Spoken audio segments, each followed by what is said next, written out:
नमस्कार दोस्तों, आज की सच्ची घटना डेनमार्क शहर की है। दोस्तों, यहाँ पर एक महिला जिसके पति का देहांत पहले ही जाता है और उसकी एक 21 साल की बेटी थायरा, जो कि काफ़ी खूबसूरत थी, दिखने में स्मार्ट थी। लेकिन दोस्तों जो थायरा थी, उसको एक कैंसर बीमारी थी।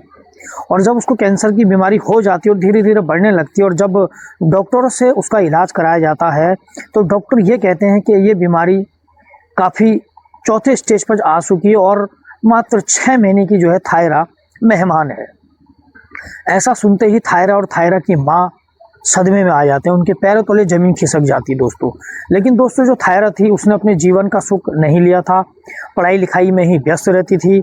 उसने अपनी माँ से एक अंतिम इच्छा जाहिर की कि माँ, मैं मरने से पहले सेक्स करना चाहती हूँ। यानी जो उसका पति था या फिर जिसके साथ वो प्रेम करती थी या फिर जिसके साथ वो प्रेम में रहना चाहती थी, बस उसकी एक अंतिम इच्छा थी कि माँ, मुझे किसी के साथ गलत काम करना है। दोस्तों, कहानी के अंत तक ज़रूर बने रहें, ये कहानी आपको बहुत कुछ सिखाने वाली है। स्टोरी शुरू होने से पहले मेरी आपसे छोटी सी रिक्वेस्ट है, हमारे यूट्यूब चैनल को अभी सब्सक्राइब करें, एक लाइक करें, प्यारा सा कमेंट जरूर करें, जिससे मेरा हौसला बढ़ता रहे, मैं फिर से सच्ची घटना, रियल स्टोरी आपके सामने लाता रहूं। दोस्तों, अगर कहानी अच्छी लगे तो प्लीज़ रिक्वेस्ट है, एक लाइक ज़रूर करें और बने रहें स्टोरी के अंत तक। ये स्टोरी आपको बहुत कुछ सिखाने वाली है। दोस्तों, मौत से पहले लड़की ने कहा, मुझे सेक्स करना है। ये कहानी हमें जीवन, प्रेम और अटूट विश्वास की शक्ति के बारे में सोचने पर मजबूर करती है। ये कहानी केवल दो व्यक्तियों के मिलन की नहीं, बल्कि मृत्यु की आंखों में आंखें डालकर जीने की इच्छा शक्ति जाहिर करती है। इसकी शुरुआत होती है डेनमार्क के ओंडे शहर से, जहाँ के शांत गलियों में मार्गेट नाम की एक महिला अपनी 21 साल की इकलौती बेटी थायरा के साथ में रहती थी। मार्गेट एक तलाकशुदा महिला थी और पिछले 10 सालों से उसकी बेटी ही उसकी दुनिया, उसका सहारा और उसके जीने की एकमात्र वजह थी। थायरा एक खिलखिलाती हुई युवती थी जिसकी आंखों में भविष्य के सपने थे, लेकिन उसे नहीं पता था कि नियति के नियम उसके आगे क्या लिख रखा है। एक दिन अचानक थायरा की तबीयत खराब हो गई और सुबह उठी तो उसे सामान्य कमजोरी महसूस हुई, लेकिन दोपहर होते होते उसे लगातार उल्टियां होने लगी। जब घरेलू नुस्खे और साधारण दवाइयों से आराम नहीं मिला तो मार्गेट घबराकर उसे शहर के एक बड़े विशेषज्ञ अस्पताल में लेकर गई। दिनों तक टेस्ट चले, सिटी स्कैन हुआ, बायोप्सी की गई। अंत में डॉक्टर ने जो रिपोर्ट मार्गेट के हाथों में थमाई, उसने उन दोनों के पैरों तले जमीन खिसका दी। थायरा के पेट में एक ऐसा बहुत ही घातक और दुर्लभ प्रकार का कैंसर था। डॉक्टर ने मार्गेट को अकेले में बुलाकर कहा, मैडम, मुझे दुख है, लेकिन बीमारी अब अंतिम चरण यानी चौथे स्टेज में पहुंच चुकी है। शरीर के अन्य अंगों में फैल रहा है। थायरा के पास अब केवल 4 से 6 महीने का समय बचा था। ये मेडिकल साइंस की सीमा का लास्ट स्टेज होता है। मार्गेट का कमरा जैसे घूमने लगा, वह टूट चुकी थी, लेकिन अपनी बेटी के सामने उसने एक भी आंसू नहीं गिरने दिया। उसने खुद को संभाला और थायरा का हाथ थामा और लाड से कहा, बेटी, डॉक्टर ने कहा कि तुम्हें आराम की ज़रूरत है। तुम्हारे पास जो भी समय है उसे हम दुनिया का सबसे खूबसूरत समय बनाएंगे। तुम्हें जो सबसे अच्छा खाना हो, जहां तुम्हें घूमने की इच्छा हो, जहां भी फिल्में देखनी हो, बस एक बार कह दो, तुम्हारी माँ सब कुछ पूरा करेगी। थायरा बहुत ही सीधी भोली और सरल स्वभाव की लड़की थी। उसने अपनी पूरी किशोर व्यथा, पढ़ाई और कभी किसी लड़के से दोस्ती नहीं की थी और कभी किसी प्रेम के चक्कर में भी नहीं पड़ी थी। अपनी माँ की बात सुनकर उसकी आंखों में नमी तैर गई। उसने बहुत ही धीमे स्वर में कहा, माँ, अब इस हालत में बाहर घूमने फिरने या अच्छा खाने का क्या फ़ायदा? शरीर तो अब सांस छोड़ रहा है। माँ, मेरी बस एक ही अंतिम इच्छा है। उसने थोड़ा रुककर अपनी माँ की आंखों में झोंकते हुए कहा, मुझे आज तक कभी किसी पुरुष के साथ कोई गहरा रिश्ता नहीं बनाया है।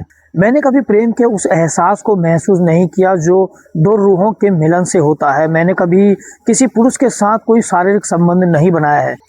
माँ ने इस दुनिया से एक अधूरी औरत बनकर नहीं जाना चाहती। मैं मरने से पहले उस प्रेम और स्पर्श का अनुभव करना चाहती हूँ जिसके बारे में मैंने किताबों में पढ़ा था। यह सुनकर एक माँ का कलेजा फट गया। उसे अपनी बेटी की मासूमियत और उसकी मजबूरी पर बहुत तरस आया। मार्गेट ने समाज की परवाह किए बिना फैसला किया कि वह अपनी बेटी की यह इच्छा हर हाल में पूरी करेगी। उसने थायरा की एक सुंदर सी प्रोफाइल बनाई और उसे विभिन्न सोशल मीडिया प्लेटफॉर्म और अन्य ऑनलाइन कम्युनिटीज पर पोस्ट किया। उसमें स्पष्ट लिखा था कि कोई मजाक नहीं है। उसने लिखा $5000 का इनाम भी घोषित किया ताकि कोई ऐसा युवक सामने आए जो उसकी बेटी को इन अंतिम दिनों में निस्वार्थ प्रेम दे सके और उसकी इच्छा को पूरी कर सके। जैसे ही ये प्रोफाइल इंटरनेट पर वायरल हुई, दुनिया भर से हजारों संदेश आने लगे, लेकिन अधिकांश लोग या तो मजाक कर रहे थे या फिर केवल पैसों के लालची थे। कई लोग तो थायरा की बीमारी का पता चलते ही पीछे हट जाते। इसी अधेड़-बुन में 2 महीने बीत गए और थायरा की हालत बिगड़ने लगी। तभी एक दिन अमेरिका के एक मियामी से 32 साल के जॉन ओलिवर का एक बहुत ही गरिमापूर्ण संदेश आया। ओलिवर कोई साधारण युवक नहीं था, वह एक सफल सॉफ्टवेयर आर्किटेक्ट था जिसकी सालाना आय करोड़ों में थी और उसका अपना एक नाम था। और ओलिवर ने थायरा की कहानी पढ़ी तो उसे पैसों की नहीं बल्कि उस लड़की की आंखों में सच्चाई में दिलचस्पी जागी। उसने मार्गरेट को वीडियो कॉल किया और थायरा से बात की।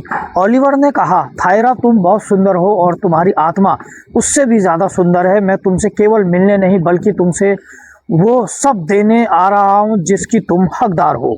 ओलिवर ने तुरंत उन दोनों के लिए डेनमार्क से अमेरिका के हवाई टिकट बुक किए, मेडिकल वीज़ा का इंतजाम किया और बेहतरीन डॉक्टर से परामर्श लेकर उन्हें अमेरिका बुला लिया। 17 अक्टूबर 2026 की शाम जब थायरा और उसकी मां अमेरिका के मियामी एयरपोर्ट में उतरी तो ओलिवर वहां फूलों का एक बड़ा गुलदस्ता लेकर खड़ा था। जैसे ही उसने अपनी बाहें फैलाई, थायरा अपनी सारी झिझक भुलाकर दौड़कर उससे लिपट गई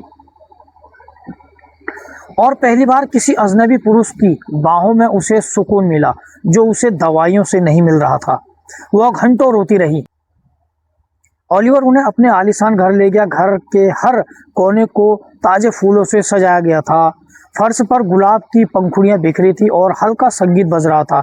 ओलिवर ने अपनी व्यस्त प्रोफेशनल लाइफ से लंबी छुट्टी ले ली थी ताकि वह हर पल थायरा के साथ बिता सके। उसने थायरा को बेहतरीन कैंसर अस्पताल यूनिवर्सिटी ऑफ एमडी में भर्ती कराया। वहां के विशेषज्ञों ने भी कहा कि कैंसर बहुत ही आक्रामक है और उम्मीद कम है, लेकिन ओलिवर ने एक पल के लिए भी उम्मीद का दामन नहीं छोड़ा।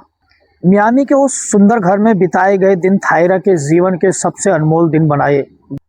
ओलिवर उसे समुद्र किनारे ले जाता, उसे चांदनी रात में डिनर करवाता और उसकी हर छोटी छोटी बात सुनता। एक रात जब घर में शांति थी और बाहर समुद्र की लहरों की आवाज आ रही थी, थायरा ने ओलिवर का हाथ पकड़कर अपनी इच्छा जाहिर की।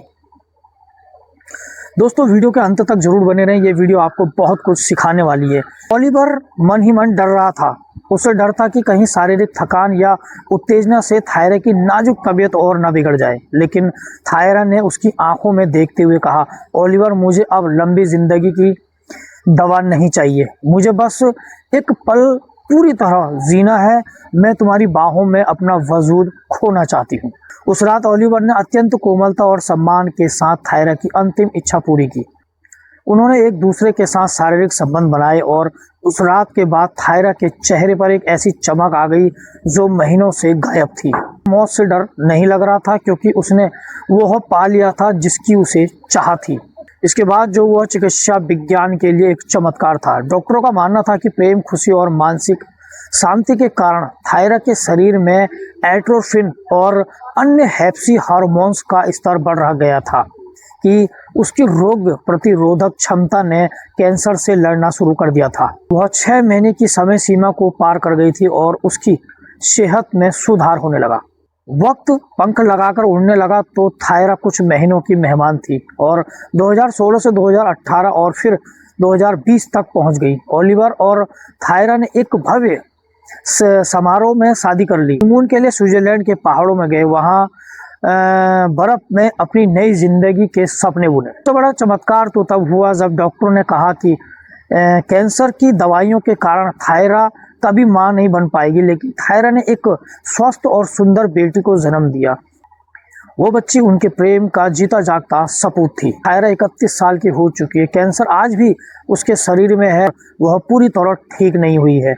उसे आज भी हर महीने लाखों रुपए की महंगी थेरेपी और दवाइयों के सहारे रहना पड़ता है।